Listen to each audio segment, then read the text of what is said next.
स्वागत है आप सभी का हमारे YouTube चैनल में। और आज हम करने वाले हैं study of first element hydrogen से एक्सरसाइज 6B। तो शुरू करते हैं अपने सबसे पहले क्वेश्चन के साथ।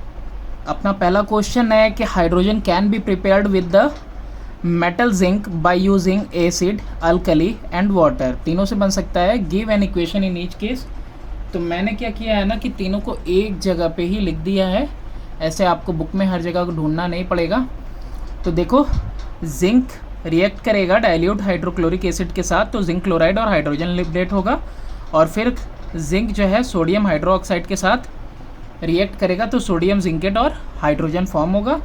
अगेन जिंक जब वाटर के साथ रिएक्ट करेगा तो जिंक ऑक्साइड बनाएगा और हाइड्रोजन लिबरेट होगा। तो ये तीनों इक्वेशन है आपके हाइड्रोजन के प्रिपरेशन के लिए by use of acid, alkali and water. Question number 2 है कि for laboratory preparation of hydrogen give the following material used, method of collection, chemical equation, fully labelled diagram. Page number 103 पे देखो, material क्या use हुआ है। Granulated zinc है, dilute hydrochloric acid है और डाइल्यूट सल्फ्यूरिक एसिड ले लेंगे। और यहाँ पे इक्वेशन देखो, जिंक HCl के साथ रिएक्ट करेगा, जिंक क्लोराइड फॉर्म करेगा और साथ में हाइड्रोजन लिबरेट होगा। और अगर जिंक का रिएक्शन डाइल्यूट सल्फ्यूरिक एसिड के साथ करेंगे तो जिंक सल्फेट फॉर्म होगा और हाइड्रोजन लिबरेट होगा। और एक बढ़िया सा डायग्राम जो आपके सामने यहाँ पे दिखाई दे रहा है। और इसके अलावा कलेक्शन कैसे होगा, तो कलेक्शन बॉटम में है कि hydrogen is collected by the downward displacement of water. Next question है कि name the impurities present in hydrogen prepared in the laboratory. कौन कौन सी इम्प्योरिटीज प्रेजेंट होती हैं हाइड्रोजन में जब लेबोरेटरी में प्रिपेयर किया जाता है, and also how can these impurities be removed. देखते हैं पेज नंबर 103 पे कौन कौन सी इम्प्योरिटी हैं और कैसे रिमूव होंगी। पेज नंबर 103 पे इम्प्योरिटीज़ जो कि प्रेजेंट होती हैं हाइड्रोजन में दिया हुआ है। हाइड्रोजन सल्फाइड है, सल्फर डाइऑक्साइड है, ऑक्साइड्स ऑफ नाइट्रोजन है, फॉस्फीन है, आर्सेन है, कार्बन डाइऑक्साइड, वाटर वेपर। अब देखो कैसे रिमूव होती हैं। तो सिल्वर नाइट्रेट सॉल्यूशन का यूज़ करते हैं रिमूव करने के लिए आर्सेन और फॉस्फीन, और यहाँ पे इक्वेशन भी आपको दिया हुआ है। लेड नाइट्रेट सॉल्यूशन का यूज़ करते हैं रिमूव करने के लिए हाइड्रोजन सल्फाइड को। और कॉस्टिक पोटाश का यूज़ किया जाता है रिमूव करने के लिए सल्फर डाइऑक्साइड, कार्बन डाइऑक्साइड और ऑक्साइड्स ऑफ नाइट्रोजन। ठीक है, तो अब उसके बाद देखो यहाँ पे प्रोसेस बाय प्रोसेस दिया हुआ है कि किस तरीके से सल्फर डाइऑक्साइड, कार्बन डाइऑक्साइड और नाइट्रोजन डाइऑक्साइड को रिमूव किया जा रहा है और प्योर हाइड्रोजन यहाँ से जो है कि फिल्टर आउट हो रहा है। तो करते क्या है, ये जो है तीन के तीनों जो है पोटेशियम हाइड्रोक्साइड के साथ रिएक्ट करेंगे और जो है वाटर वेपर फॉर्म करेगा, है ना। और सबसे लास्ट में क्या है ना, कैल्शियम क्लोराइड का यूज़ किए। कैल्शियम क्लोराइड कैसा काम करेगा, ड्राइंग एजेंट का काम करेगा। जो ड्राइंग एजेंट क्या करेगा, ड्राई कर देगा हमारे हाइड्रोजन गैस को। Calcium chloride caustic potash stick और फॉस्फोरस पेंटाऑक्साइड रिमूव कर देता है क्या, वाटर वेपर। और इसी तरीके से जो गैस होगा वो प्योरीफाइड और ड्राई होगा और फिर उसको कलेक्ट करेंगे ओवर मरकरी। मरकरी पे क्यों, क्योंकि वो मरकरी के साथ इसका रिएक्शन नहीं होता हाइड्रोजन का। क्वेश्चन नंबर 4 देखते हैं। Which test tube should be made before collecting hydrogen in a gas jar. तो अभी देखो कह रहा है कि विच टेस्ट कौन सा टेस्ट करना चाहिए बिफोर कलेक्टिंग हाइड्रोजन। तो देखो इसके लिए ना 3B में जो आंसर है कि how can this impurities be remove, तो यही काम करना है हम लोगों को। इसी तरीके से जो है कि टेस्ट ट्यूब को इस तरीके से करना है कि सबसे पहले सिल्वर नाइट्रेट सॉल्यूशन से पास कराएंगे ताकि हमारा फॉस्फीन हट जाए, फिर लाइट नाइट्रेट सॉल्यूशन से जो कि हाइड्रोजन सल्फाइड को हटा देगा, फिर कॉस्टिक पोटाश से जो कि ऑक्साइड्स ऑफ सल्फर, नाइट्रोजन और कार्बन को हटा देगा, और फिर एट लास्ट में क्या हो जाएगा, फाइनली कैल्शियम क्लोराइड हम रखेंगे लास्ट वाले में। और फिर वहाँ से जब गैस पास होगा तो उसकी सारी की सारी जो है नमी ख़त्म हो जाएगी और वो बिल्कुल ड्राई हो जाएगा। तो किस तरह का रहेगा, इस तरीके का बना सकते हो आप डायग्राम। और ये पूरा 3B का टोटल आंसर आपको लिख देना है आंसर नंबर 4 में, क्योंकि 4th में आपसे यही पूछ रहा है कौन से टेस्ट करने हैं। तो वो सारे के सारे टेस्ट करने हैं, सबसे रिएक्ट करवा के उसका सारा का सारा इम्प्योरिटी हटा देना है। क्वेश्चन नंबर 5 है कि why is nitric acid not used in the preparation of hydrogen. Page number 104 पे है, क्यों नहीं यूज़ करते हम लोग? तो देखो नाइट्रिक एसिड जो होता है ना वो एक पावरफुल ऑक्सीडाइजिंग एजेंट है, और जो ऑक्सीजन फॉर्म होगा ड्यू टू इट्स डिकम्पोजिशन वो ऑक्सीडाइज कर देगा हाइड्रोजन को और फिर वो वाटर फॉर्म कर लेगा और डिफीट कर देगा पर्पस ऑफ रिएक्शन को। तो इसीलिए हम लोग नाइट्रिक एसिड का यूज़ नहीं करते।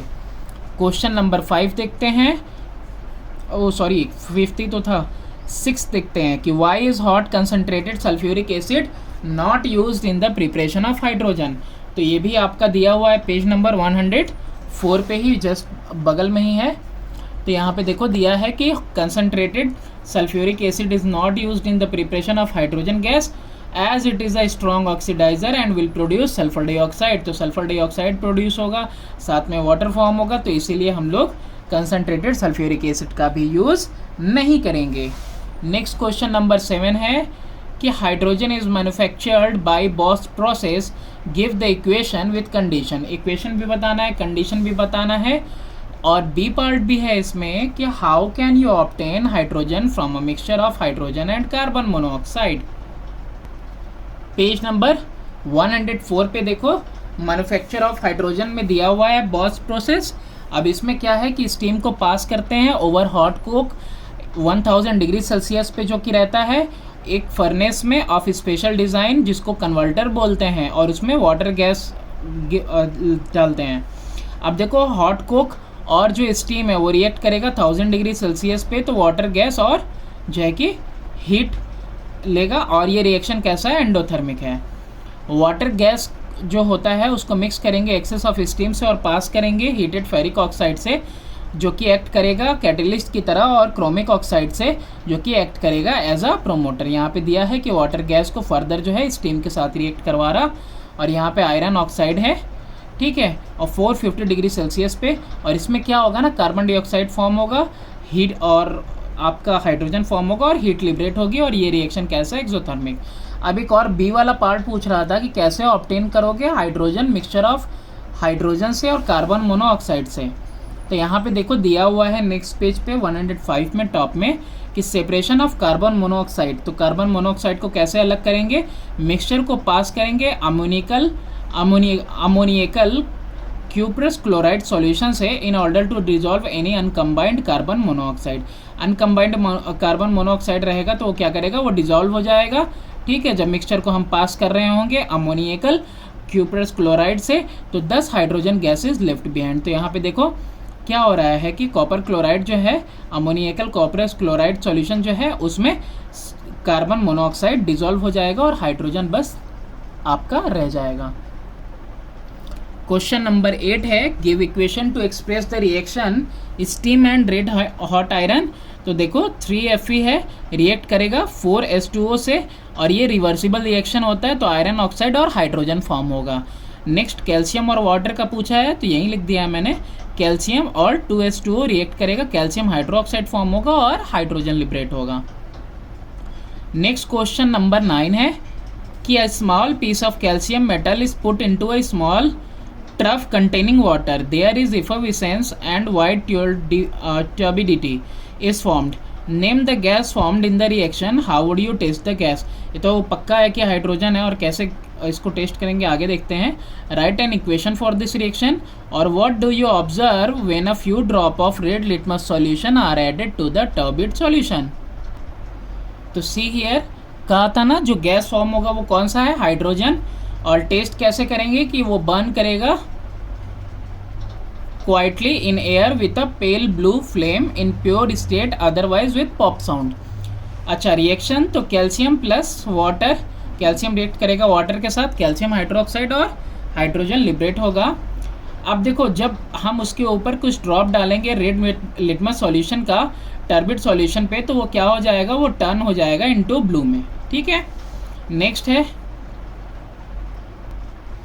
क्वेश्चन नंबर 10 देखो, thin strips of magnesium copper iron are taken, right down what happens when these metals are treated as follows. किस तरह से ट्रीट करना है, heated in presence of air, heated with dilute HCl, added to an aqueous solution of zinc sulfate। और उसके अलावा B part में है कि arrange this metals in descending order of reactivity. तो सबसे पहले देखो आप ए वाला कि when heated in presence of air, तो मैग्नीशियम फॉर्म करेगा मैग्नीशियम ऑक्साइड। मैग्नीशियम रिबन को जब इंट्रोड्यूस करेंगे जार ऑफ ऑक्सीजन में तो कंटिन्यू करेगा बर्न करने के लिए with a blinding white light के साथ। नेक्स्ट है आपका कॉपर। तो कॉपर क्या फॉर्म करेगा, कॉपर फॉर्म करेगा कॉपर ऑक्साइड। आयरन क्या करेगा, आयरन ऑक्साइड फॉर्म करेगा जब ये बर्न होंगे एयर ये in the presence of air में हीट करेंगे। आयरन वायर जो होगा वो प्रोड्यूस करेगा spark when heated in oxygen, और रेडिश ब्राउन रेसिड्यू जो है टेरिफेरिक ऑक्साइड का वो फॉर्म होगा। ठीक, इसके बाद देखते हैं when heated with dilute HCl। तीनों देखेंगे, मैग्नीशियम भी, कॉपर भी और आयरन भी। तो मैग्नीशियम रिएक्ट करेगा रैपिडली डाइल्यूट HCl के साथ प्रोड्यूस करने के लिए हाइड्रोजन गैस। ओके, और कॉपर कैसे रिएक्ट करेगा, तो कॉपर रिएक्ट ही नहीं करेगा डाइल्यूट HCl के साथ। ऐसा क्यों है, क्योंकि कॉपर रिएक्टिविटी सीरीज में हाइड्रोजन से नीचे है, तो there will be no reaction. Iron HCl के साथ रिएक्ट करेगा तो आयरन क्लोराइड यानी फेरस क्लोराइड फॉर्म करेगा और हाइड्रोजन लिबरेट करेगा, और ये रिएक्शन स्लोली होता है डाइल्यूट HCl के साथ टू प्रोड्यूस हाइड्रोजन गैस। अब हर एक मेटल को क्या करना है, added to aqueous solution of zinc sulphate. Okay, तो अब देखो यहाँ पे when each metal is added to aqueous solution of zinc sulfate only magnesium will displace zinc। सिर्फ मैग्नीशियम इकलौता ऐसा होगा कि जो कि जिंक को डिस्प्लेस कर देगा और मैग्नीशियम सल्फेट फॉर्म करेगा। As magnesium lies above zinc in reactivity series. बाकी दोनों क्या है, वो दोनों ही कॉपर और आयरन डिस्प्लेस नहीं कर पाएंगे। अब रिएक्टिविटी के हिसाब से इनको डिसेंडिंग ऑर्डर में करना है। तो डिसेंडिंग ऑर्डर में तो देखो सबसे ज़्यादा रिएक्टिव मैग्नीशियम, फिर आयरन और सबसे लिस्ट कौन है, कॉपर है। तो ये बी पार्ट भी हो गया। क्वेश्चन नंबर 11 पे हम मूव करते हैं। अब 11th क्वेश्चन देखो, आपको ऑलरेडी जो है कि दिया हुआ है, ऑप्शंस दिए हुए हैं। Hydrogen is evolved by the action of cold dilute HNO3 on magnesium. Magnesium का रिएक्शन करवाएंगे नाइट्रिक एसिड के साथ तो हाइड्रोजन इवॉल्व होगा। Which metal produces hydrogen gas on reaction with cold water, तो वो लेड है। आई एम सो सॉरी, ये PD नहीं, अरे वो सॉरी PB यानी लेड नहीं है, ये PD है, यानी ये कौन सा है, ये पैलेडियम है। ओके, पैलेडियम रिएक्ट करेगा जो है कोल्ड वाटर के साथ लिबरेट करने के लिए हाइड्रोजन। नेक्स्ट है the composition of nucleus of deuterium is.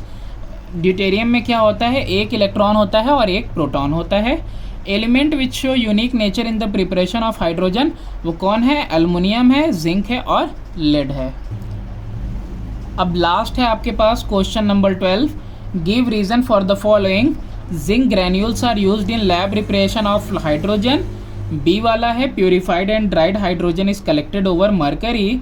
The end of the thistle funnel should be dipped under acid. और लास्ट है कि dilute sulphuric acid can not be replaced by concentrated acid in preparation of hydrogen.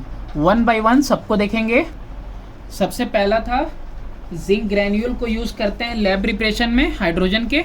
तो zinc granules को इसलिए use करते हैं because जो उसके अंदर इम्प्योरिटी प्रेजेंट होती है ग्रैन्युलेटेड जिंक में वो कॉपर है, और कॉपर क्या करता है, स्पीड अप कर देता है रेट ऑफ रिएक्शन को, और कैसा काम करता है, एज अ कैटेलिस्ट। सेकेंड वाला था कि purified and dried hydrogen is collected over mercury. Mercury के ओवर क्यों कलेक्ट करते हैं, because mercury does not react with hydrogen. Next वाला था and of thistle funnel dipped होना चाहिए एसिड में, because so as to prevent gas from escaping it, कि गैस जो है escape ना हो पाए। अब लास्ट देखते हैं D. Dilute sulphuric acid can not be replaced by concentrated acid in the preparation of hydrogen. Dilute को कंसनट्रेटेड से क्या नहीं कर सकते, रिप्लेस नहीं कर सकते, क्योंकि कंसनट्रेटेड सल्फ्यूरिक एसिड जो होगा वो स्ट्रॉन्ग ऑक्सीडाइजर है and will produce sulphur dioxide on reacting with zinc. तो इसीलिए हम लोग क्या करेंगे, डाइल्यूट सल्फ्यूरिक एसिड को रिप्लेस नहीं कर पाएंगे बाय कंसनट्रेटेड एसिड। मिलते हैं नेक्स्ट वीडियो में नेक्स्ट एक्सरसाइज के साथ।